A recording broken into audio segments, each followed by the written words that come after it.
BoomBoomSports.com proudly presents the Boom Boom Room. And of course, I am the sexiest man on all Internet Wrestling Radio. That's right, Boom Boom here, shaking the room live from the RVA, talking about Richmond, Virginia. Well, kids, another NXT is in the can. And, well, it's the same question we ask each and every show of each and every review that we do. Do you give tonight's show a win, a loss, or a tie? So please put that down in the comments section. Win, loss, or tie. Let us know what you think, along with your questions, which I'll be answering all night. All right. As for me, I'm going to give it a weak win. I kind of wanted to give it a tie, but I have too big of a heart. I guess I'm getting, really soft in my old age. And I decided, you know what, I'm still going to give it a win, but I'm going to warn you. I'm going to warn you, and I'm also going to issue a stern warning to NXT. You need to straighten up and fly right, son, because you're starting to act like WWE. And let me tell you something, NXT, you're better than that. No, you really are. You go out there, you impress me with women's wrestling, you impress me with the main event, with character development. I know your tag team development needs a little work, but who doesn't? We can always work on that. You got great, phenomenal athletes that come out there and bust their ass that are entertaining, and that's absolutely amazing. But then you come out with some stuff like this week, and it just disappoints me. And I know it's nowhere near as bad as what Raw does, but you know what, NXT? You're not Raw. You're not SmackDown. You're NXT, and I expect better from you. So I'm going to let it slide this time, but I warn you, NXT, you need to kind of, get everything in order here. And, you need to act like you know how. Because tonight, while it wasn't bad, you're capable of so much better. So that's why, let me explain a little bit more here as far as why I've given them a weak win. It's a win nonetheless, but a weak win. I feel like NXT is starting to become like WWE because there was just some shenanigans that I thought was beneath NXT and their booking and how they run the ship down at Full Sail University. They just a lot of distractions, some fuck finishes, and I'm like, wait a minute, don't you be looking up north towards Big Brother in Connecticut. No, you're better than that. So let's take a look at the April 29th edition of NXT. Of course, it starts out with Kevin Owens going out to the ring. He is challenging Sami Zayn to a fight after their confrontation, which ended the show last week. William Regal comes out and said, no, we're not going to do this here. I really don't care. And, you're not, this is not going to be a place for your own agenda. Owens is a little disrespectful, says he doesn't care what Regal has to say, and he wants to fight Sami Zayn. Zayn comes out there. Regal quickly stops anything before it starts and talked about that there's going to be a title match coming up on at TakeOver. That will be on, I believe, May the 20th, which is almost a month from now, just a little under a month. Zayn was really adamant about that. However, Owens was not. And then Zayn actually did a really good job on the microphone saying that, I can understand you not wanting to fight me considering you're in my shadow. And it's just, and goads him into it, saying that everything that we've ever done, this isn't about the title. This goes back 12 years because everything you've ever done, everything always has my name attached to it, and you need this match. So finally, Owens gives in and agrees to a title match at the next upcoming TakeOver, which I think was really well done. It was a great way to end last week and a great way to start this week, following right up where they left off. Steen asking, well, why should he get the title match? Why, all he's done is jump me, and is this how it works? Well, you can. Logically, you can argue that, well, Zayn never executed his rematch clause, and jumping him is exactly how you got the title shot, Owens. So, turnabout is fair play. But I like how this is being handled, and I wish authority figures, because I knew something was serious when William Regal came out. Now, with WWE on Raw, the authority comes out if somebody blows their nose the wrong way. I mean, they just come out because they fucking feel like it. But On NXT, not so much. William Regal only comes out when there's a purpose, so for me, it means a lot more. And plus, they're trying to bring some logic into it. Why would Owens want to fight this guy and Zayn goading him into it? I love that. I think it was a great way to start the show. I think this is one of the best feuds. And a little rumor I heard, a little bit of a bird, a little birdie landed on my shoulder and told me that there were. And granted, this is a rumor, so please take this with a grain of salt for what it's worth. There was a rumor that the WWE was ready to call up Sami Zayn to the main roster, but Zayn actually turned him down and said no, specifically so he could do this feud with Kevin Owens. So I don't know how you feel about that. Is it good because you have respect for him because he wants to, see NXT succeed? He wants to get Kevin Owens over. He wants to get himself over. He wants basically tell a good story, or do you not like him for it because, well, maybe the opportunity that he has right now could be going to someone else? There's different ways to look at it, but I personally kind of have some, respect for him for, saying, you know what, I'll be there. Let me just wrap up things here. I'm going to leave NXT a better place than what I found it. I'd be kind of, to be honest, disappointed if all he had was a 2-month title reign and that was it. But it's more. I guess it's more than what he had at Ring of Honor. But hey, tell me what you think about it. Oh, already got some questions here. Matthew Bryan is saying, "What's up?" Well, what is up to you, sir? Not much going on here in Central Virginia. Very lovely night. Rico from Facebook says, "Where is Coco?" Coco said NXT turned down the action from Mania. Do you forgot to turn it up? Do you agree? Well, where's Coco? Well, Coco is, air fingers quote, sick. He's laying on the couch watching hockey, that sport that came down from the ancient Canadas. I know not what of this hockey that you speak of. I believe it's played on this stuff called ice, something I don't see a lot in the Deep South.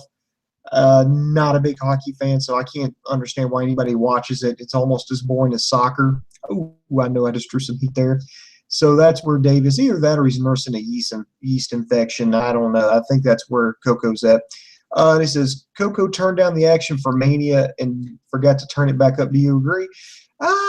Yeah, I think they turned it down just a little bit. And actually, no. No, now that I think about it, no. They had some great shows at Access. They had a great storyline going up to Access. Vince McMahon was sitting in on the NXT show in San Francisco and let the show go like an hour longer. The crowd was loving it. I think the reason why these past few shows weren't as good is because they were so dated. You knew it was either right before or just after WrestleMania, so you kind of knew everything. You saw CJ Parker wrestle a couple of matches, even though he had asked for his release right afterwards, so you knew kind of results of that. You knew that, it was kind of like this WrestleMania hangover. But this week, Rico, it was, like I said, while it wasn't perfect and it wasn't absolutely horrible, I don't think it was good by WWE standards. It was okay by NXT standards. So this week, I feel like they got back to business. They got back on track. They had a commentary team this time that you actually saw on camera. You had, I think it was Phillips, Graves, and Saxton all on commentary. So that looked at, that was great to see them again and interacting. So yeah, I think they turned it down. I think it got turned down a little bit because of that kind of malaise they were in after Mania, because everything seemed so dated. But now it seems a little bit more timeless and more timely rather. So that's the way I feel about it.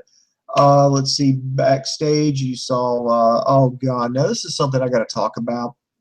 NXT, don't ever embarrass me again. Please don't embarrass me. I stood up for you. I defended you. See, like a few weeks ago, Dave and I were talking about this whole thing with Blake and Murphy and their feud with Enzo Amore and Colin Cassady and, and Carmella, that whole thing. Dave, ripped you pretty much a new one. El Coco was just like, oh, well, what does that say? But, shouldn't the focus be on the tag team championships, not over Carmella, not over that? And I defended you.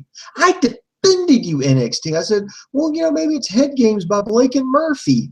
They're trying to, get in the heads of, Amore and Cassady, keep them distracted, keep them focusing on Carmella instead of beating them. Maybe, maybe it could set up a heel turn for Carmella. It could be any number of things. I defended you.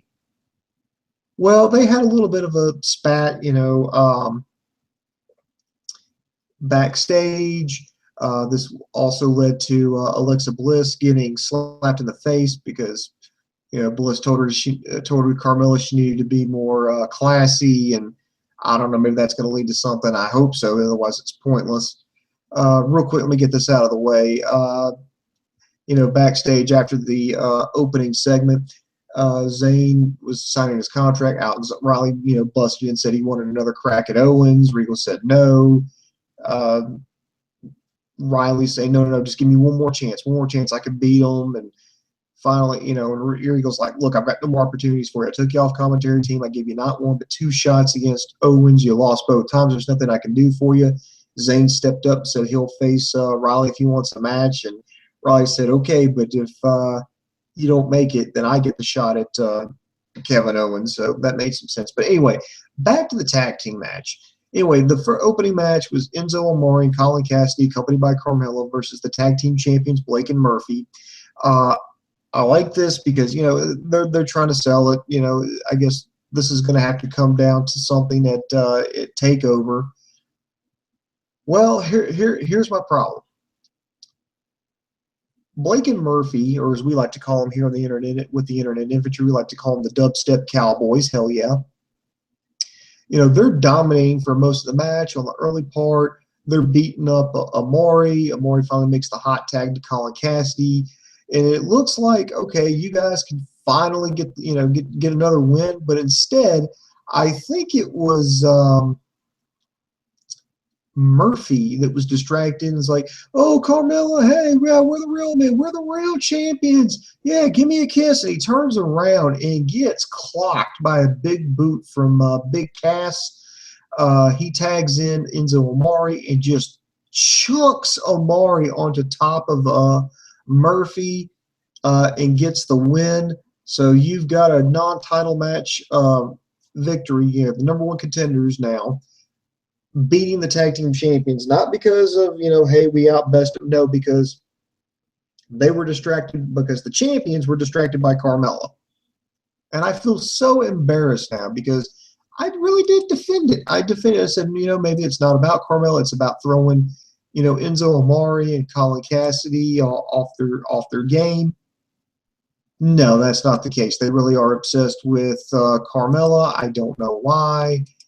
They got distracted, and it cost them a match, and I was fucking embarrassed because I defended you, NXT. I really did defend you. I don't know why you did this.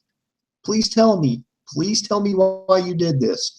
Yeah, the focus should be on the tag team championships. Yes, I can understand the distraction with Carmel because, hey, try to throw the contenders off their game. Try to get them distracted with something else. But then don't play into it so much where, hey, yeah, we've got 2 of these guys here trying to kick our ass here. We've got them down for maybe not even 30 seconds. But, hey, I want to turn my attention over to this chick here at ringside. Dude, don't do that. You look stupid, and it feels just so fucking amateurish. Overall, the match itself was an okay match. I know it's more of a setup to to further the feud, but it was just kind of embarrassing because NXT is so much better than that. Let's see. Next, they were setting up for their next match: Bayley versus the newcomer Dana Brooke. Bayley was being interviewed, but she refused to get. It's like, oh, I can't. She's standing there. I mean, she's fucking standing there. They're like, okay, let's go interview Bayley. Okay, Bayley, what do you think about your match tonight? I can't find my shirt. I can't find my headbands. And then she's like, I got to go get my stuff. And then she's like going around looking for it. And then Emma pops up, behind where Bayley was and says, oh, I've got them. Oh, I guess I need to go give them back.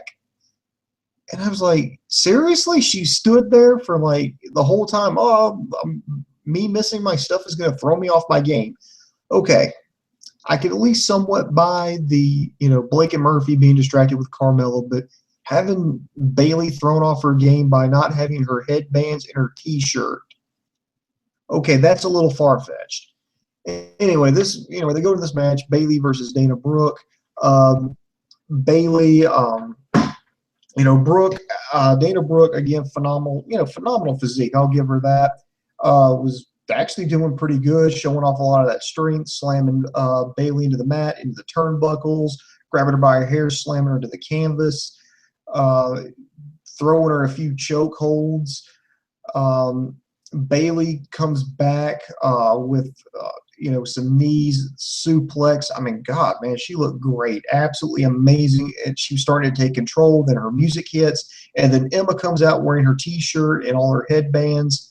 And now, and obviously, Bayley's a little distracted, but at least has the sense to realize, okay, I've got a match going on. I've got an opponent in the ring, and I need to focus on this.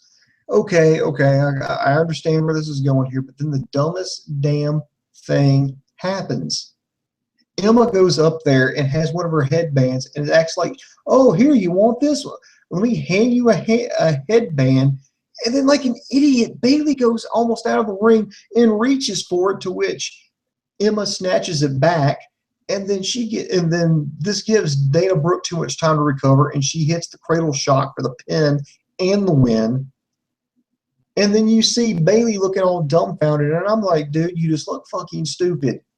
You got distracted. Okay, I can understand you get distracted by, if your former, like your best friend, like turns on you, fucking heel turn. Yeah, you're gonna be a little shocked, but I'm not gonna like get distracted, start snatching. Okay, say she gets the fucking headband, then what? You got distracted by a headband. You know how stupid that makes you look. Come on, NXT. Come on, you're better than that. Better than that, man. Thought I taught you better than that, man. Come on. Straighten up. Fly right, son. So, that was just horrible. Dana Brooke, by the way, did Dana Brooke, I thought she was a blonde, but apparently she was coming out in platinum tonight. And you know who she reminds me of with that fucking get-up?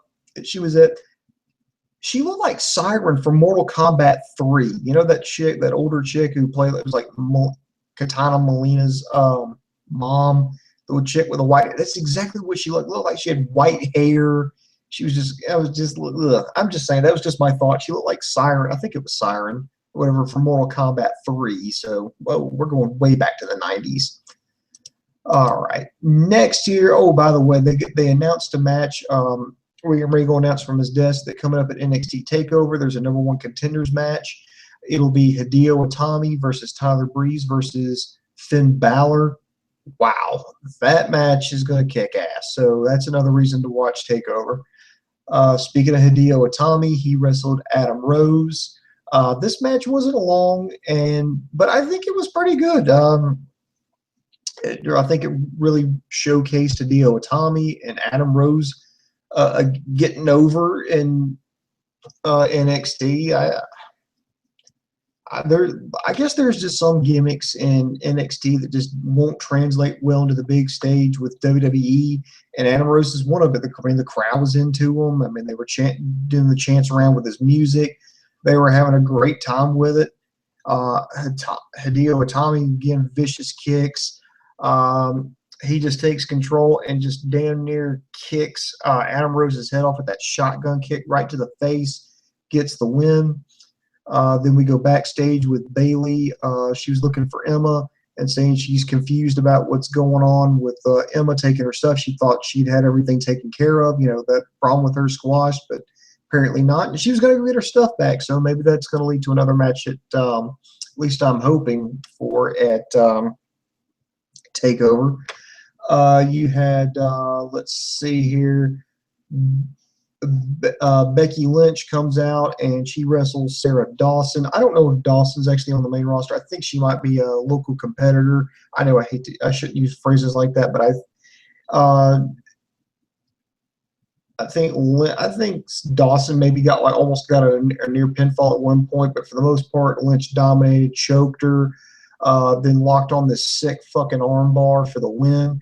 Of course, Becky Lynch going to be the #1 contender to Sasha Banks' NXT Women's title. That more than likely that match is going to take place at Takeover, which I'm actually looking forward to see. Rhino has challenged Baron Corbin. They played one of Baron Corbin's old vignettes about, the only difference, there's only two types of people in this world: people like you and people like me.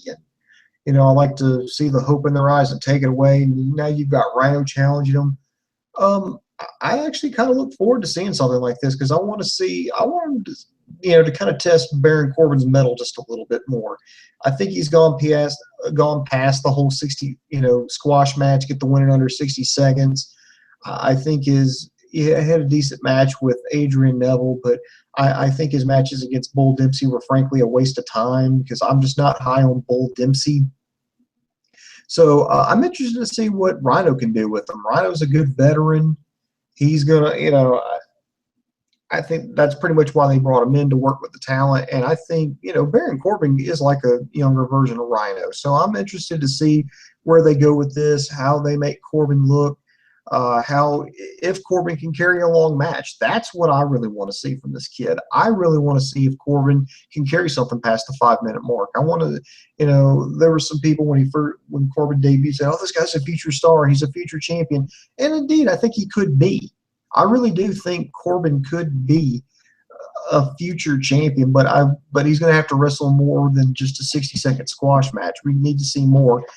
I mean, if he does, if he keeps doing that's fine. But it's like the Bill Goldberg route. Eventually, you're going to have to show me something more.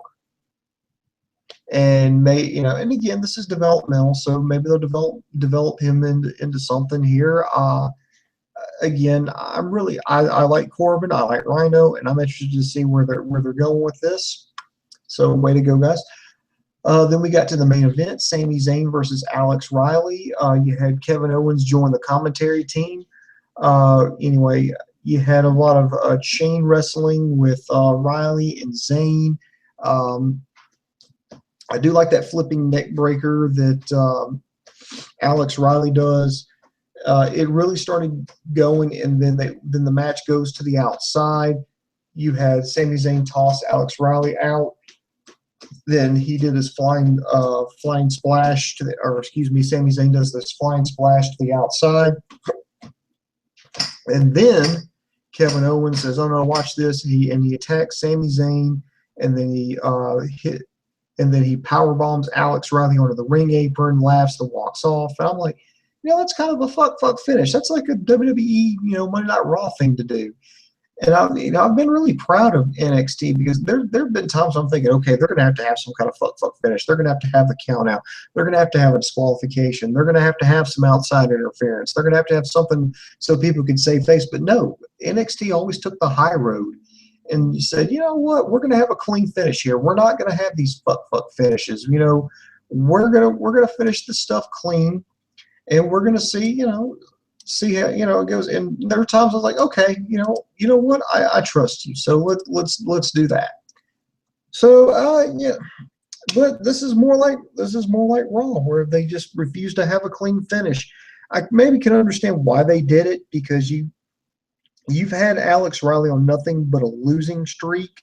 With the exception of beating CJ Parker, he has not won a match since he's gone back active in NXT, and I really don't know if he could afford to take another loss without having it making him look impotent. So who knows how, but I can understand why. And then Sami Zayn, they just announced, okay, you're going to challenge Kevin Owens for the NXT title, so you obviously just can't have him lose right out the gate.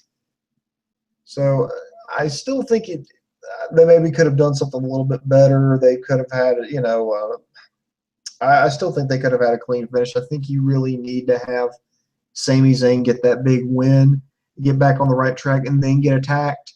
I can see all that happening, but just that disqualification, man. Come on, NXT. Come on, you're so much better. Don't phone it in, please. Don't phone it in, NXT. You're better than that. All right, let's see if there's any more questions or comments here real quick before I go. But overall, I think it still was a good show. There was just some, those three things, the whole distraction with Carmella, Bayley, one of my favorite wrestlers, man, one of my favorite female wrestlers, getting distracted by a headband, and then this fuck finish at the end. Yeah, I'm disappointed. I don't, you know, I still think it was a good show. I still think it's worth watching, but I'm just disappointed. It's like, you know, they know better though. But so come on, NXT, straighten up, man. All right, let's take a look at comments. Not really seeing anything new.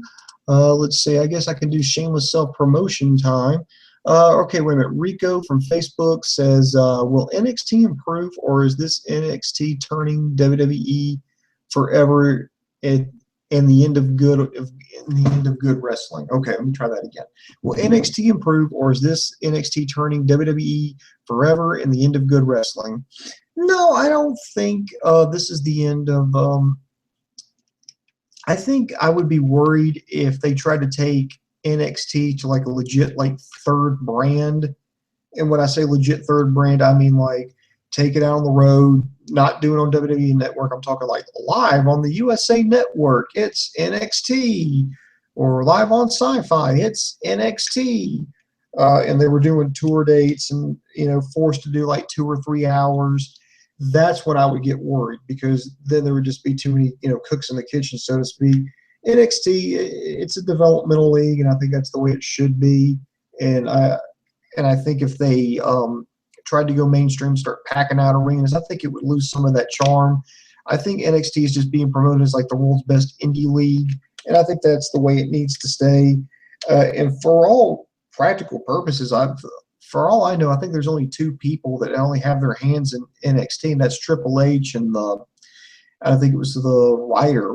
It was like one writer, the guy who, it was like the last, I think it was a Rival that they did. I think it was just one person wrote that. And I cannot, for the life of me, I cannot think of his name right now. But I think those are the only 2 people that actually had their hands into NXT. I think you need to worry if Vince McMahon decides to get involved with it and start, you know, quote unquote, making it better. I think so. Tonight, you know, it's not the end of good wrestling. It was just, you know, kind of a hiccup. I'm not going to hit the panic button yet. You know, I think it wasn't bad. I just think NXT was capable of something a little bit better than what they presented tonight. But it was not bad. I mean, the wrestling was great. The promos were great. They're building up towards Takeover. They've got a great. It looks like they're going to have a great card building up already. We're almost a month away from the actual event. I'm psyched for it. I can't wait to see it. So no, I don't think it's the end of. You know, I don't think it's the end of good wrestling. Not even by a long shot. So just Rico, don't hit the panic button. I haven't hit it yet, so you don't need to hit it either. It's just, you know. If this is the worst NXT is going to be, then you know what? We're going to be just fine. So that's what I'm thinking. All right. I guess I need to do shameless self-promotion time, and I want to tell everybody to check us out at KokoSports.com. That's KOCO Sports.com. It's your home for all combat sports. That includes boxing, mixed martial arts, pro wrestling, amateur wrestling, sumo wrestling, taekwondo, kickboxing, judo. If you can get your nose broke doing it, we got it covered there on the site. Be sure to check out our news and gossip section, as well as our very popular video on demand section at KokoSports.com. The best part about it is it's all absolutely positively 100% free. It's where the world goes to kick ass. Now, we got a lot of other stuff coming up here at KokoSports.com, so be sure to like, subscribe to us on YouTube, Facebook, and Twitter. We've got a Lucha Underground review coming up really soon. Hopefully me and Dave can crank that out within the next 24 hours. SmackDown review going to be coming out pretty soon. I'm hoping maybe if I'm a good boy, maybe we can review, like, since we're covering combat sports, there's supposed to be a boxing match between Manny Pacquiao and Floyd Money Mayweather. Yeah, whatever. It's coming up this weekend. I'd like to review that. Of course, Monday Night Raw, we're always on top of that. God, we're always on top of Monday Night Raw like a fat kid on birthday cake. And you guys keep tuning in for it, so we'll keep doing it. So be sure to check that out. A lot of stuff coming out. And, of course, we've got our archive section there at KokoSports.com. So just in case you miss anything, you can always go back there to check it out. And I'm looking here, and I'm not seeing any more comments. So this is going to do it. So for my partner, Dave Coco, this is Boom Boom saying I am over.